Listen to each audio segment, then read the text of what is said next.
አሁን የትግራይ ህዝብ ጠላቶች ናቸው እነዚህ ፖለቲከኞች ነን ባዮች መርዝ እየተፉ ያሉት። የአፋር ህዝብም ጠላቶች ናቸው። አፋር የራሱ ልጆች አፍርተው ባንዳ አድርገው ባንዳዎች ገዝተው በባንዳ ለማፍረስ፣ ትግራይም በባንዳ ለማፍረስ፣ ኤርትራም በባንዳ ለማፍረስ። በነገራችን ላይ ኤርትራውያንም እዛ ተገዝተው እየሰሩ ያሉ አሉ። አሁን የነሱ ይሄ የአባቶቻቸው ነው። ትክክል ነው። ቅድም እንዳልከው ባንዳም የባንዳ ላኪም የአባቶቻቸው ነው እየሰሩ ያሉትና የጀግና ልጆች ደግሞ የአባቶቻቸውን እንዲሰሩ የግድ ይላቸዋል ያልከው ትክክል ነው። ኤርትራም ባይ በራሷ ባንዳዎች ለማፍረስ እየሞከሩ ነው ያሉት።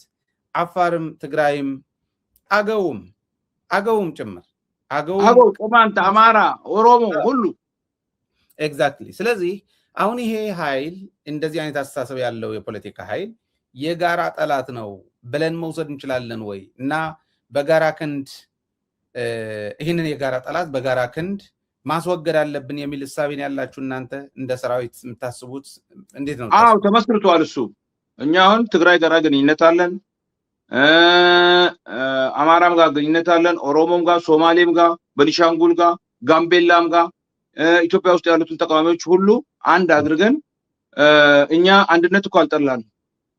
አንድነት አልጠላንም። ብሔር ብሔረሰቦች እኛ ጋር ሁሉም አሉ። ትናንትና የትግራይ ጦርነት ሲኖር የአፋር ህዝብ የትግራይ ተወላጆች እዛ አፋር ክልል ያሉትን አልነኩም። ይሄ ባህላችንም አለ እንትናችንም አለ። የፖለቲከኞች ቆሻሻዎች ብዙ ነገር ለማድረግ ሞክረው ነበረ።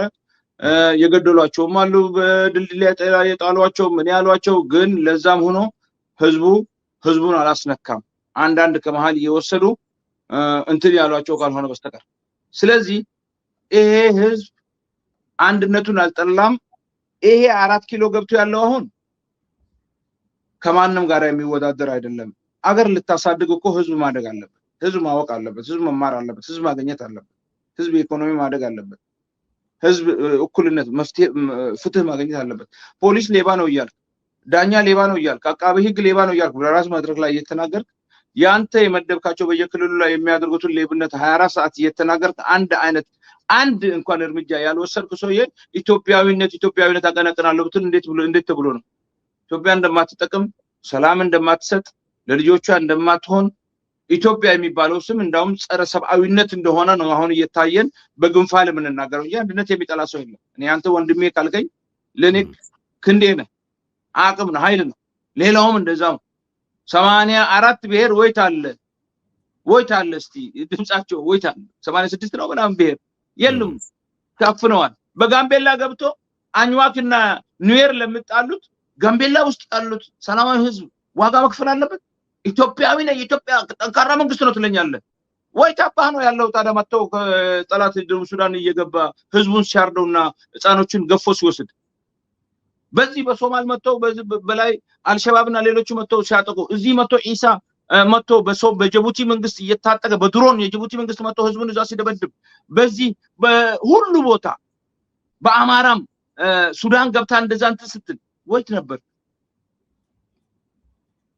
ስለዚህ ይሄ ያለቀለት ብዙ ከፖለቲካ አንፃር ብዙ የሚያበላሽብን ነገር ስላለ እንጂ ብዙ መሄድና ብዙ ነገሮች እሱ ያደረጋቸው አለ። በዛን ጊዜም ስተት እንደሆነ እየተናገር ነበር። የማይሳሳት የለም፣ መታረም አለበት ብለን አብረን መታገል አለብን ብለን 24 ሰዓት እዚህ ቁጭ ብለን የምንናገረው ህዝቡ እንዲረዳው ነው። ስተት ተፈጽሟል። የማይሳሳት የሰው ልጅ የለም። እኛ ፈጣሪ አይደለም። ከስተቱ ተምሮ ግን ለወደፊቱ እቺ ሀገር እስከመቼ ድረስ ነው በጦርነት የምንኖረው? ሀገራችንን እየናፈቅን፣ ህዝባችንን እየናፈቅን፣ ገነት የሆነ መሬት እያለን ተሰደን እስከመቼ ድረስ ነው ያለው? እየሞተ እስከመቼ ድረስ ነው? ስለዚህ ይሄ መፍትሄ የሚፈልግ ነው። መፍትሄው ደግሞ ምንድነው? ፍትሃዊያን መሆን ነው። ፍትህ ከራሴ መጀመር አለብኝ። ፍትሃዊያን መሆን ነው። ስለ ሐቅ መታገል ነው። ስሜታዊያን ሳንሆን ፍትሃዊያን። የሚሞት እናት እያያችሁ ነው። አሁን እኔ ፖለቲካ ብናገር ያምርብኛል። ትግራይ እንደዛ እያሳየኝ የምትሞት እናት ሰውነቷ አጥንቱ ነው ደራርቃ ያምርብኛል። አሁን እሷን እያየሁ እኔ ፖለቲካ ባወራ ወላሂ ሰው አይደለሁም ማለት ነው። ይሄን ፖለቲካ ነው የምናምን ረዳይ እቺን አሮጊት ከኔም ካንተም ከሌላም አንስተን የሚበላ ብልተን የሚጠጣ ጠጥተን ለሷ መስዋዕት ብንሆን ገነት ነው የምንገባው። አይ እኔ ያለ ጉልበተኛ ያመጣው ችግር ስለሆነ ይሄ ጉልበተኛ ወይ ገለነው ወይ በሱ እጅ ሞተን ብንሞት ንጸድቃለን። ይሄ ፈጣሪ ያመጣው ችግር አለ። የኢትዮጵያ ህዝብ ደግሞ ጨካኝ ህዝብ አይደለም።